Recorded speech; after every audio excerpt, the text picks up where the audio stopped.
C'est bon, Ouais, tu peux commencer.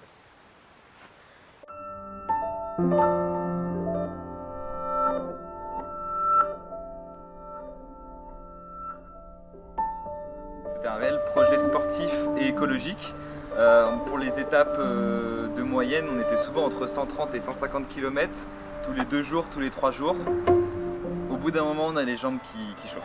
Ce qui nous a marqué, c'est l'étendue de la solidarité en France qui est marquée par des petits gestes, donc la France des petits gestes en fait, que nous on ne voit pas forcément.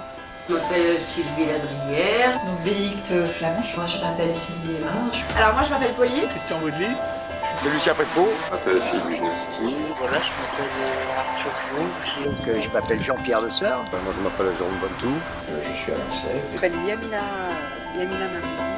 Je suis Vincent Dumère. Jean-Pierre Edo, j'ai 72 ans, marié, 4 enfants.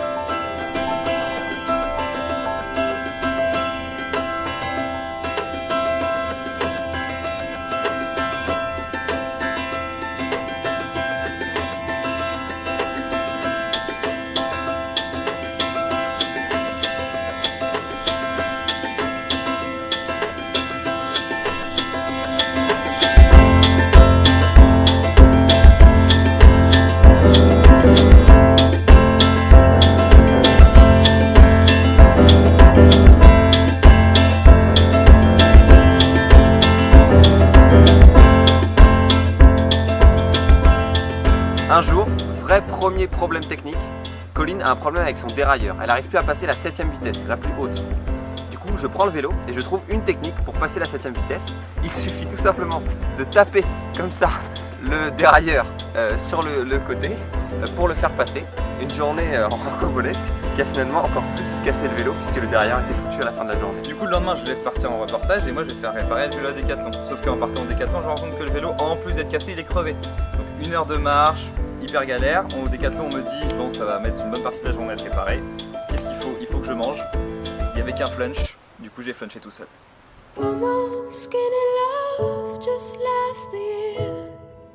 On a pu remarquer que les associations étaient vraiment en France complètement inaudibles. C'est-à-dire qu'elles ne trouvent pas d'oreilles, de main tendue vers elles pour écouter leurs besoins, leurs revendications, etc. Ce qui fait qu'elles sont complètement oubliées alors qu'elles sont absolument indispensables. Et ça, on a pu le constater en particulier lorsque les bénévoles s'adressaient à nous. Ils avaient une générosité de partage qui témoignait amplement de ce problème. Puis ces associations, elles ont aussi besoin d'argent pour exister. Elles ont toujours reçu beaucoup d'argent de la part de différentes structures publiques. L'Union Européenne notamment, qui n'a pas forcément les représentants politiques pour le crier sur tous les toits, participe énormément à la solidarité, au financement de la solidarité en France. Et un financement qui devient de plus en plus nécessaire depuis quelques années avec les coupes budgétaires sur les subventions locales. La mission principale, c'est créer des On a liens. distribué 15 000 repas. Moi je dis à tout le monde, je te donne la main, je te tends la main. À toi de l'attraper, je te tire. Ce qui est bien avec les sans-abri, c'est qu'il y a beaucoup de solidarité. Ça fait plaisir en fait. Quand on voit, on se dit bah, il est étranger, mais que tu ailles là à côté de nous, ça devient un frère. Non, c'est la rencontre. C'est des leçons qu'on reçoit souvent. Souvent, c'est des leçons qu'on reçoit. Moi, ce qui m'a marqué, c'est que la misère, elle a vraiment aucun visage, aucune religion, aucune couleur de peau. Je me souviens sur la péniche du Balaro à Lyon, je vois entrer un jeune homme, bien sur lui, propre, avec des lunettes de soleil noires, super, un téléphone portable. Je me dis c'est un bénévole qui vient pour aider. Bah non, c'était Jérôme, SDF depuis quelques semaines.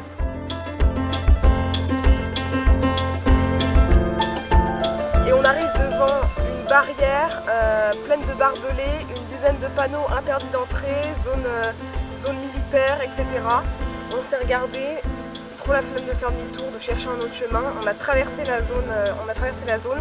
C'était un camp d'entraînement militaire avec des zones d'exercice pyrotechnique. Et puis par chance, personne, le camp complètement vide. On a filé, on en est vite sorti. Le Solitour, c'était en pleine Coupe du Monde avec les matchs de la France à des heures un peu cheloues. Et malgré les grosses étapes qu'on avait avant, on a à chaque fois réussi à les voir du début jusqu'à la fin. Et la suite, vous la connaissez. Second poteau Pavard. Du coup, on était à Vogue-la-Galère, donc à Aubagne. Et on était dans le garage et il y avait un punching ball, donc j'ai joué avec.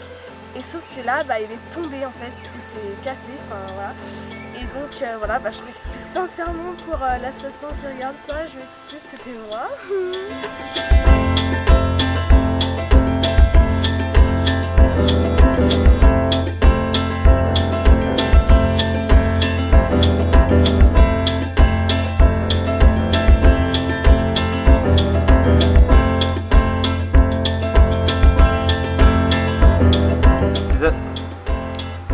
ces associations, mais pour régulariser ça. Et puis ces associations. Mais pour régulariser. Ok. Ces associations. Pour régulariser. Ces What about my hair? Ces actions autour du sujet. Putain, fais chier, t'as rigolé. Alors.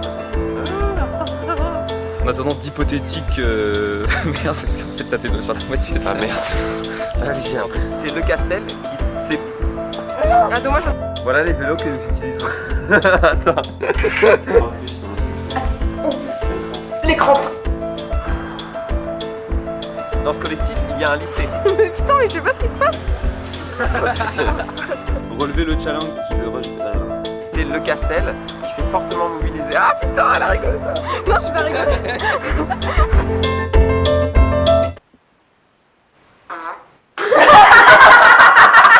Ah oui. Qu'est-ce que vous en pensez de ce petit machin des dominos là? Moi j'ai rien compris à ton truc moi. Je veux te le soir, Max.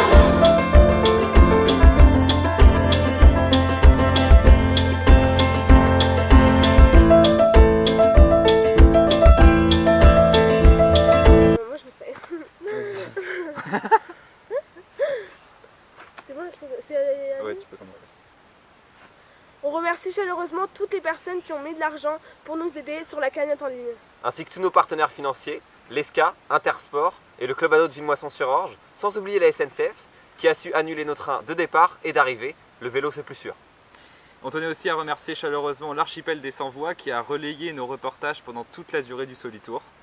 Et puis bien sûr, merci aux associations qui nous ont accueillis, merci aux gens qui nous ont hébergés, et merci à vous qui nous avez suivis et encouragés tout le long de notre chemin.